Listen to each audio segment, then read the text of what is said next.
Okay, next we are going to discuss a very important problem. ये problem बहुत important है, in fact सारी problems important हैं. तो देखिए एक ब्लॉक है जिसका मास कितना है 2 kg, mu s is 0.8, mu k is 0.6 and your applied force is 40 means this force is variable है ना. आपका टाइम बढ़ेगा तो फोर्स की वैल्यू बढ़ेगी. तो इसके दो पार्ट हैं क्वेश्चन के.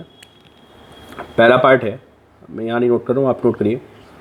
Calculate the time when sliding starts and draw acceleration versus time graph, that is part B. Draw acceleration versus time graph हमें इसका बनाना है. ठीक है, तो सबसे पहले पार्ट का आंसर दीजिए. आपको वो टाइम बताना है जब स्लाइडिंग स्टार्ट होती है. स्लाइडिंग कब स्टार्ट होगी? स्लाइडिंग तब स्टार्ट होगी, देखिए आपका फोर्स 40 है, इसका मतलब वो टाइम के साथ फोर्स धीरे धीरे बढ़ रहा है ना. शुरू में 0 होगा, व्हेन t इज 0, जब t की वैल्यू 1 होगी तो 4, देन 8, देन 12, ऐसे ऐसे फोर्स बढ़ रहा है. ठीक है, स्लाइडिंग कब स्टार्ट होगी?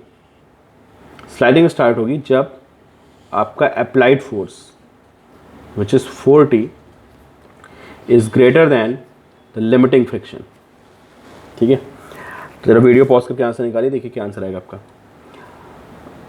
What is normal action? Normal action will be equal to its weight 2g, which is 20 Newton. This is normal action. ये normal action के लिए this is for Newton. Okay, 20 Newton is normal action. So what is Fs? Fs will be mu s n and 0.8 into 20, which is 16 Newton.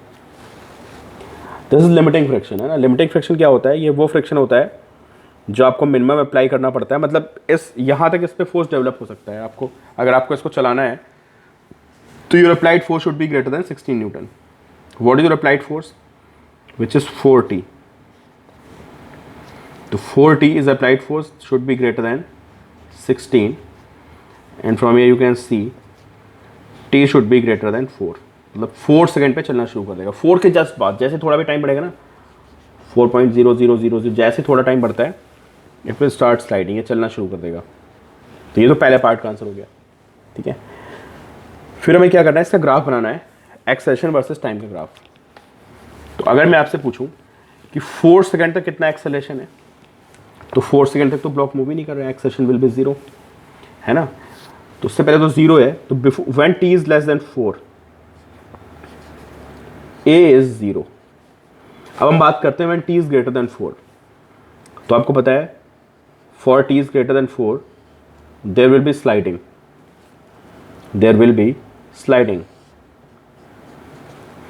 And sliding में जो friction होता है वो कैसा होता है? नाउ फ्रिक्शन विल बी, मतलब ये मैं t ग्रेटर देन 4 की बात कर रहा हूँ, your force is 40 and now friction will be kinetic in nature F के, क्योंकि 4 के बाद चलेगा तो स्लाइड करेगा तो फ्रिक्शन काइनेटिक होगा. And how to calculate F K? Mu K N which is 0.6 into 20 which is 12. ठीक है, तो क्या इक्वेशन बनेगी नेट फोर्स की? Applied force is 40 minus friction is 12 which is equal to M A. Okay, net force is equal to M A. तो 40 minus 12 is equal to m is 2 into a. A is 2t minus 6. ठीक है, a is 2t minus 6. अब आप सबको पता है कि मैं इसका ग्राफ बनाना है तो एक्सेलेरेशन y एक्सिस पे होगा है ना, और टाइम कहाँ पे होगा? 2t minus 6 आ गया acceleration. a is 2t minus 6. अब मैथ्स में बच्चों ने पढ़ रखा है, लीनियर इक्वेशंस वगैरह वो ड्रा कर सकते हैं, बाकी लोग सुने. इसको मैं कंपेयर कर दूंगा y is equal to m x plus c के साथ. मैं इसको कंपेयर करूंगा तो m इज इक्वल टू 2, और आपको पता है वो स्लोप होती है tan theta, and c is equal to -6. अब से ग्राफ ड्रॉ करते हैं एक्सेलेरेशन वर्सेस टाइम का, तो आपको पता चलेगा कि क्या होगा कि फॉर 4 सेकेंड्स है ना, 4 सेकेंड तो चलेगा ही नहीं है. At t is equal to 4 acceleration will be 0. ये चलने का नहीं, मैं इसको डार्क कर दिया है विच मीन्स एक्सेलेरेशन इज 0. ठीक है, आफ्टर 4 इट विल स्लाइड, और ये इसका ग्राफ बनेगा. तो slope is positive and intercept is negative. ये ऐसे बनेगा। अगर मैं इसको पीछे ऐसे शो करूँगा, है ना, इट विल कट एट -6, मतलब ये वैल्यू 6 होगी। यही तो इंटरसेप्ट होता है आपका, दिस इज कॉल्ड इंटरसेप्ट। तो ये वैल्यू -6 होगी, लेकिन इसकी कोई वैलिडिटी नहीं है। Why not valid? क्योंकि मुझे पता है, ये मैंने जस्ट आपको बना दिया है, आप इसको मिटा देंगे, क्योंकि t लेस देन 4 पे तो ये 0 है, ग्रेटर देन 4 पे ये बनेगा। तो इस चीज़ को मिटा देंगे, ये ऐसे बनेगा graph. And what about tan theta? tan theta जिसको हम, ये अगर ये थीटा है तो tan theta is equal to 2, या कह सकते हैं कि theta is equal to tan inverse 2, ये ग्राफ बनेगा। और ये पीछे समझ गए ना आप, ये 6 पे कट करेगा, तो आप ऐसे डॉटेड से दिखा सकते हैं, आप इसको बोल्ड नहीं कर सकते, ठीक है। तो पहले 0 होगा, फिर 4 पे चलेगा, and there force is increasing, तो आपका एक्सेशन भी धीरे धीरे बढ़ता हुआ चला जाएगा, ठीक है। ये एक्सेशन वर्सेस टाइम का ग्राफ बन गया। तो स्लाइडिंग के बाद आपका जो फ्रिक्शन होता है that will be kinetic in nature, ठीक है। चलिए next, very very important problem है ना, कॉन्सेप्ट है बेसिकली। चलिए लिखिए, हेडिंग लिखिए आप, angle of repose. Angle of repose, देखिए ये इंक्लाइंड है, दिस एंगल थीटा, ब्लॉक, ठीक है। अगर ये इंक्लाइंड बहुत, फ्रिक्शन इज प्रेजेंट, अब तो आप समझ गए ना कि फ्रिक्शन हर जगह प्रेजेंट है। अगर ये एंगल बहुत थीटा बहुत कम हो तो क्या होगा? क्या ब्लॉक स्लाइड करेगा? ब्लॉक स्लाइड नहीं करेगा, ठीक है। आपको एंगल बढ़ाना पड़ेगा। When you increase this angle, है ना, आपने देखा होगा, जैसे ये मोबाइल लेते हैं फॉर एग्जांपल, मोबाइल ऐसे रखा हुआ देखिए, ठीक है। अब ये स्लाइड नहीं कर रहा है ना, ये इंक्लाइंड पे मैं अगर एंगल बढ़ाता चला जाऊँ, देखिए एक टाइम बाद ये इट विल स्टार्ट स्लाइडिंग, ठीक है। तो किसी भी चीज़ को जो आप किसी उस पर रखते हैं, है ना, तो उसको एक सर्टेन मिनिमम एंगल चाहिए होता है स्लाइड करने के लिए, and that angle is called angle of repose. तो पहले नोट करिए आप कॉपी में, it is the minimum angle of the inclined, it is the minimum angle of the inclined at which sliding starts. इस angle पे इसकी sliding start हो जाएगी, ठीक है। तो देखते हैं भाई कैसे निकालते हैं, ये स्कूल में बहुत पूछा था, what is angle of repose. तो this is mg, downward direction, this normal action, और फ्रिक्शन कहाँ लगेगा? ऑब्वियसली बात है कि नीचे आ रहा है, तो this will be your friction, ठीक है। और ये आपको पता है कि this is mg cos theta and this is mg sin theta. अब यहाँ पे नॉर्मल एक्शन का बहुत रोल होता है ना, तो normal action is mg cos theta. अब आप मुझे ये बताओ, इसको कौन पुल कर रहा है, मतलब कौन इसको चलाना चाह रहा है, कौन इसको रोकना चाह रहा है, और ये कब चलेगा? इन क्वेश्चंस के आप आंसर दीजिए मुझे। तो आप देख सकते हैं कि mg sin थीटा इसको नीचे ला रहा है, और रोक कौन रहा है? फ्रिक्शन। और फ्रिक्शन कितनी अपनी मैक्सिमम ताकत लगा, जो अपनी मैक्सिमम ताकत होती है उसको बोलते हैं लिमिटिंग फ्रिक्शन, ठीक है। तो स्लाइडिंग पता कब स्टार्ट होगी?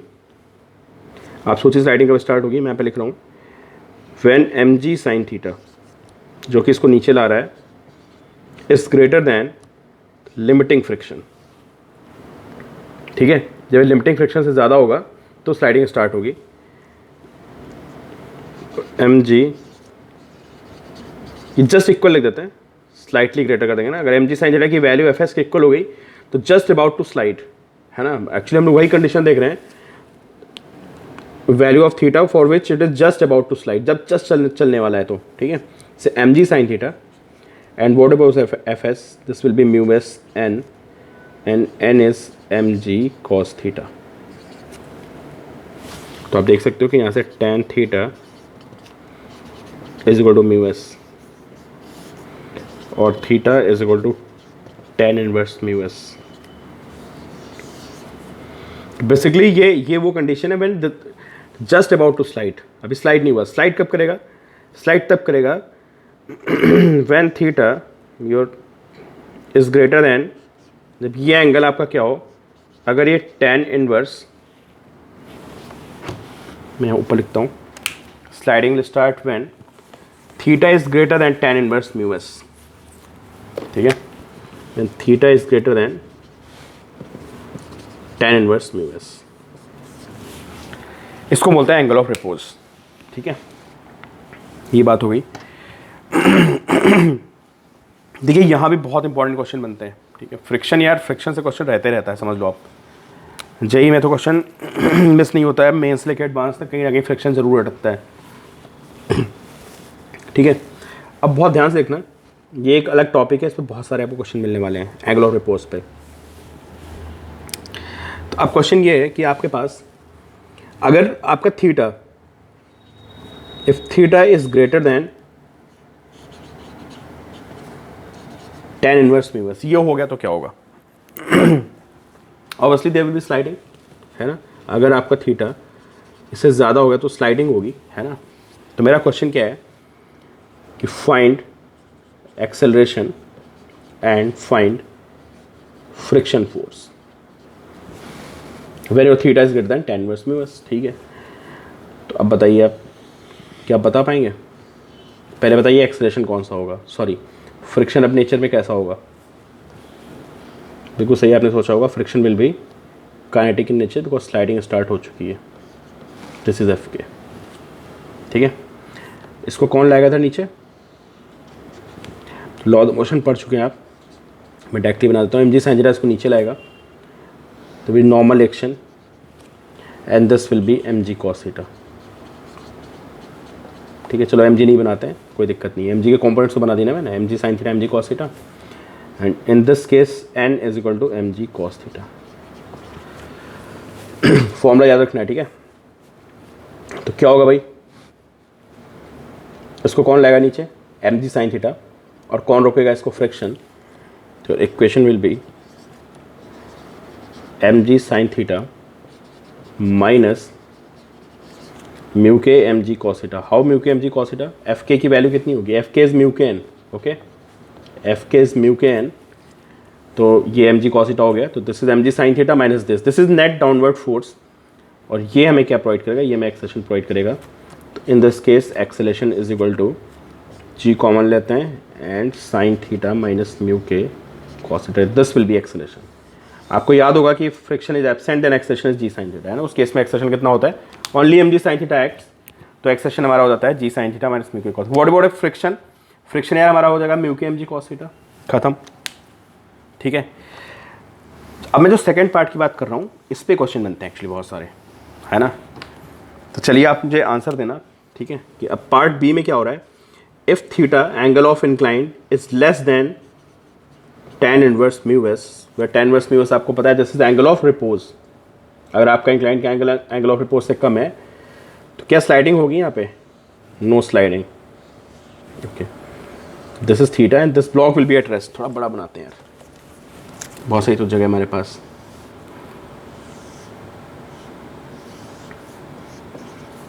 This block will be at rest if theta is less than tan inverse mu s. तो ब्लॉक चलने का नहीं, कहीं नहीं आने का, ठीक है।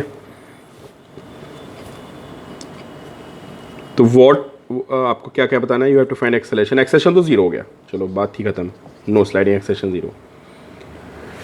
What about friction? अब फ्रिक्शन आप सोचिए कितना होगा। पहले बताइए नेचर ऑफ फ्रिक्शन क्या है, मतलब किस टाइप का फ्रिक्शन है ये? Friction will be static, obviously बात है, friction will be static. This is mg sin theta. देखो स्टैटिक फ्रिक्शन बहुत पंगा क्रिएट करता है ना। स्टैटिक फ्रिक्शन की क्या प्रॉपर्टी है कि इसका कोई फॉर्मूला नहीं होता है, this is equal to applied force. अब देखो हमारे दिमाग में दो चीज़ें आती हैं, है ना। एक हमारे दिमाग में एफ एस आता है। What is F S? Mu S mg and cos theta, ठीक है, दिस इज एफ एस। कभी कभी गलती से mu S mg cos theta बोल देते हैं, ठीक है। तो आपको पता है कि अब ये स्लाइडिंग नहीं हो रही है, इसका मतलब यही है कि जो आपका mg sin थीटा है दिस इज लेस देन क्या? Mu S mg cos theta, तभी तो स्लाइडिंग नहीं हो रही है ना। अगर ये वैल्यू इसके लिमिटिंग को क्रॉस कर जाता, अगर ये वैल्यू इस लिमिटिंग फ्रिक्शन को क्रॉस कर जाती तो फिर ये स्लाइड करता। तो स्लाइडिंग नहीं होने का मतलब है कि M G sine theta is less than, मतलब बेसिकली मुझे बोलना चाहिए कि अप्लाइड फोर्स, अप्लाइड मतलब तो उसको चला रहा है, इज लेस देन क्या, लिमिटिंग फ्रिक्शन, ये कंडीशन है। तो ऐसा जब होता है तो आप मुझे बताइए फ्रिक्शन फोर्स कितना होता है। तो friction force mu S N नहीं होता है, वो लिमिटिंग की मैक्सिमम वैल्यू, मतलब वो लिमिटिंग होता है। जो हमारा इस केस में अप्लाइड फोर्स होता है दैट इज इक्वल टू, मतलब जो फ्रिक्शन होता है in this case friction is equal to applied force.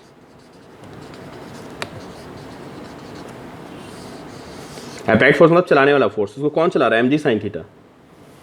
ठीक है, तो भाई यहाँ पे आपको फ्रिक्शन का आंसर क्या देना है कि friction force will be M G sine theta, ये फ्रिक्शन फोर्स होगा एम जी साइन थीटा।